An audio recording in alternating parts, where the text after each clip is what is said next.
بسم الله الرحمن الرحيم الحمد لله رب العالمين والعاقبة للمتقين ولا عدوان إلا على الظالمين والصلاة والسلام على أشرف الأنبياء والمرسلين نبينا محمد وعلى آله وصحبه أجمعين سلام الله عليكم ورحمة الله وبركاته.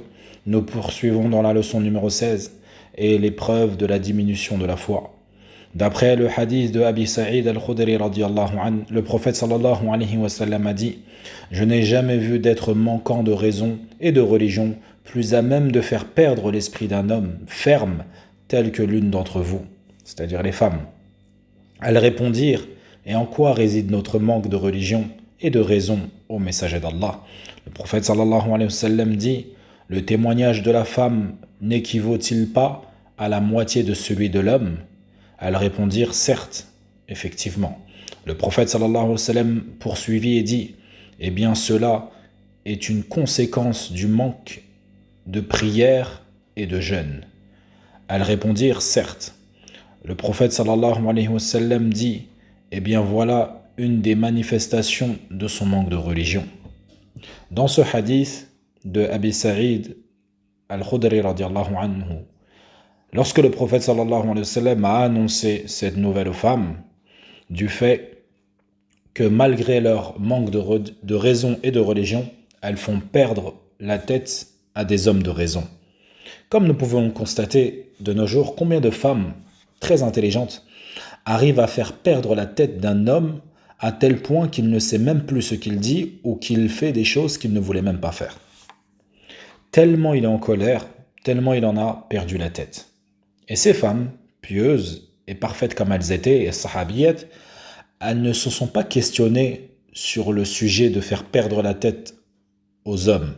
Elles ne sont pas rentrées dans le débat. Mais elles ont voulu apprendre. Et elles ont donc posé la question au prophète sallallahu alayhi wa sallam, en quoi résidait leur manque dans leur religion et dans leur raison. Et les savants nous expliquent que le manque de ces femmes dans la religion, ça ne veut pas dire qu'elles ont moins de foi que les hommes. Nous avons énormément de femmes qui ont beaucoup plus de foi que la plupart des hommes de notre époque. Exemple, Aïcha radiyallahu anha, elle a très certainement plus de foi que l'ensemble de la création de notre époque. Et elle est plus savante que l'ensemble de la création de notre époque.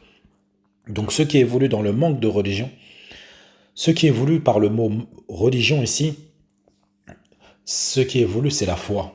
Et ce qui manque dans la foi des femmes, c'est dans l'accomplissement de certaines œuvres. Car toutes les femmes, akramakumullah, à un moment ou à un autre, une fois par mois, pendant 7 jours ou plus, elles ont, akramakumullah, leur menstru. Elles sont donc menstruées. Et cette période leur interdit d'accomplir des actions telles que la prière ou le jeûne. Et lorsqu'elles rattrapent leur jeûne du mois de Ramadan, le rattrapage n'a pas la même valeur que le jour d'accomplissement du jeûne du mois de Ramadan pendant Ramadan. Et donc, pour ces raisons, claires et évidentes, elles ont un manque dans leur religion, dans leur dîn, dans leur foi, du côté des œuvres, et non pas du côté du cœur, de la foi. Elles n'ont aucun manquement de ce côté-là. Parmi les femmes, beaucoup d'entre elles ont des cœurs plus purs que les hommes. Et concernant la raison, le prophète sallallahu alayhi wa sallam les prend à témoin en leur posant la question.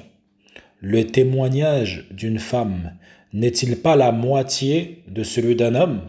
Et elles répondirent, effectivement, car c'est la règle en islam. Le témoignage d'une femme vaut la moitié de celui d'un homme, c'est-à-dire pour avoir le témoignage d'un homme, il faudrait 2 femmes. Et les savants nous expliquent certaines raisons. Et ils nous disent, Allah Azza wa Jal min hikmatihi al-baligha, de sa pleine sagesse, il a accordé à la femme plus d'émotions, la fibre émotionnelle. Elle est plus prononcée chez la femme que chez l'homme, dans un sens général. Al-atifa aqwa 'inda an-nisa. Alors que l'homme, ce côté de atifa est moindre et inférieur, dans un sens général. Et il lui a accordé plus de raisons. Et ils nous disent, si les hommes et les femmes avaient été égaux sur cela, l'homme n'aurait eu besoin de la femme et la femme n'aurait eu besoin de l'homme.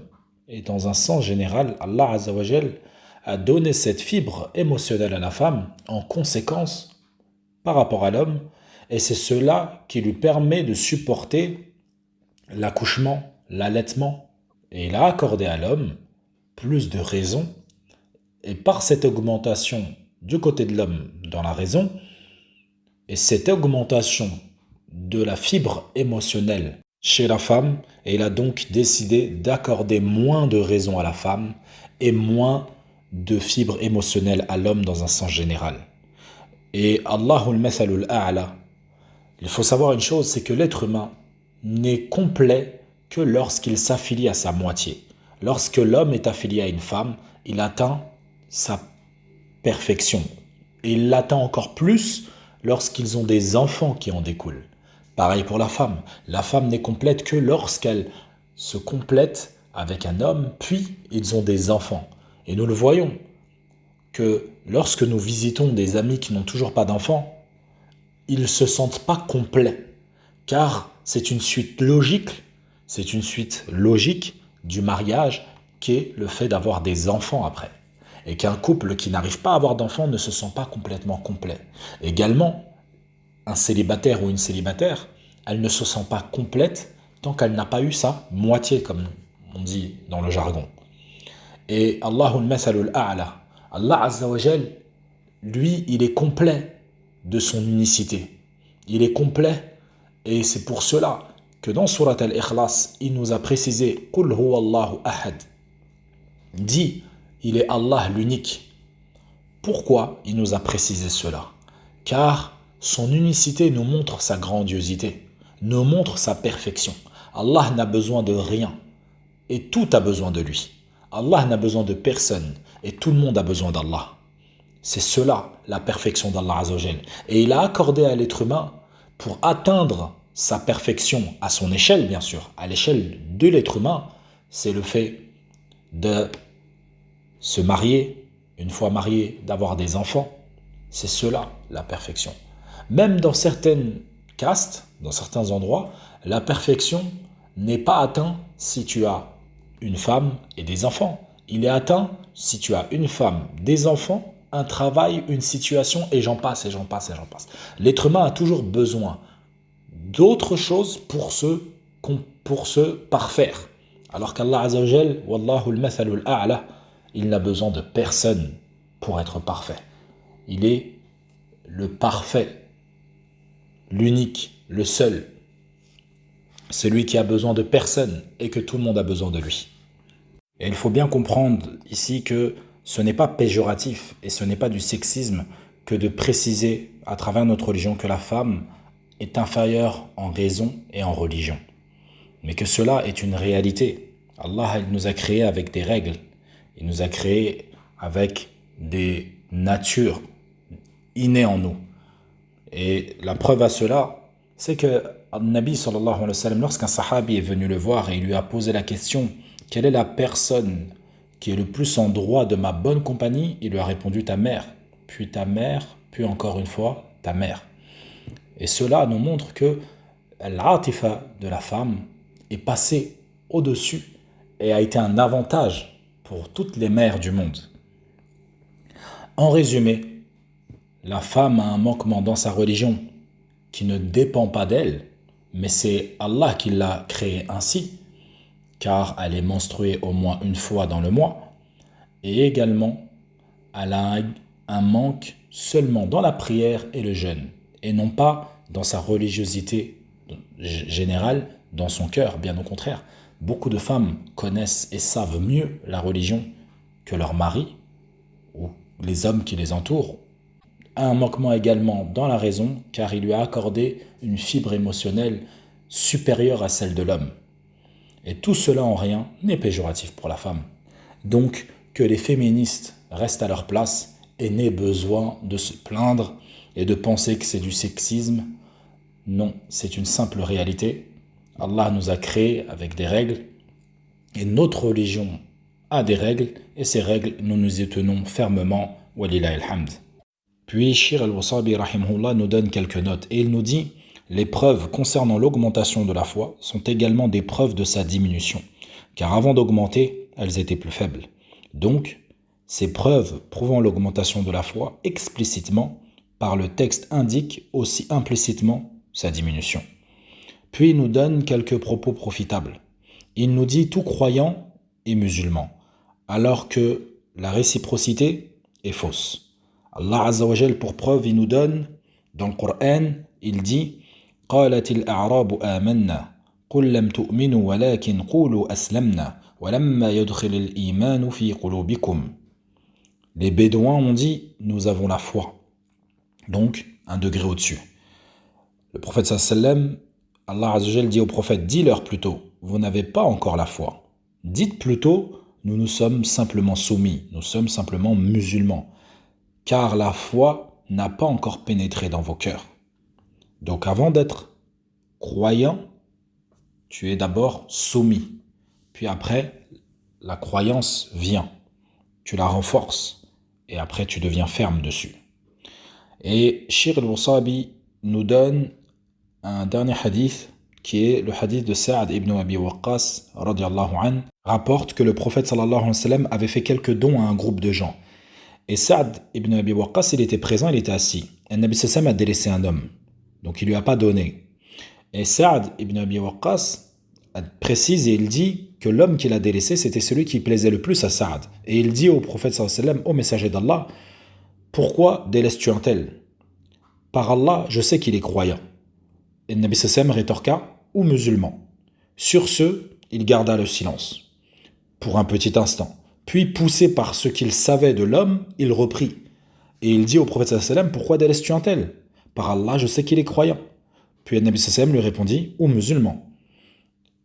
Et poussé encore une fois Sa'd par ce qu'il savait de l'homme, il reformula sa question une énième fois et le messager d'Allah sallallahu alayhi wa sallam de renouveler sa réplique. Après quoi, il dit: Sa'd, je donne à une personne bien qu'une autre me soit plus chère, par crainte qu'Allah ne le précipite dans le feu. Et cela, nous pouvons le revoir dans l'exégèse de Ibn Kathir dans la sourate Al-Hujarat ou Al-Dhariyat. Puis, Shir nous dit, en petit 2, si les termes islam et al-iman sont cités ensemble, alors le sens diffère. Mais s'ils sont cités séparément, leur sens concorde.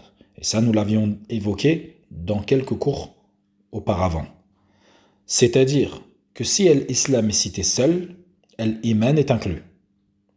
Et si l'iman est cité seul, l'islam est inclus. Et si tous deux sont cités ensemble, alors on interprétera l'islam par les actes apparents, et ça nous en avons parlé dans le cours précédent, et l'iman par les œuvres du cœur. Se référer au livre Al-Iman de Shir al-Islam ibn Taymiyyah rahimahullah. Puis troisièmement, Shir, parmi les propos bénéfiques qu'il nous donne, il nous dit: les croyants se divisent en deux groupes. As-sabiqoun, ceux qui concourent aux bonnes œuvres, qui sont les rapprochés d'Allah, al-muqarraboun, wa ashab al-yamin, les gens de la droite, qui sont les pieux. Et as-sabiqoun, ils accomplissent toutes les obligations et délaissent toutes les interdictions. Ils font ce qui est surrogatoire et s'écartent de ce qui est préférable ou à délaisser.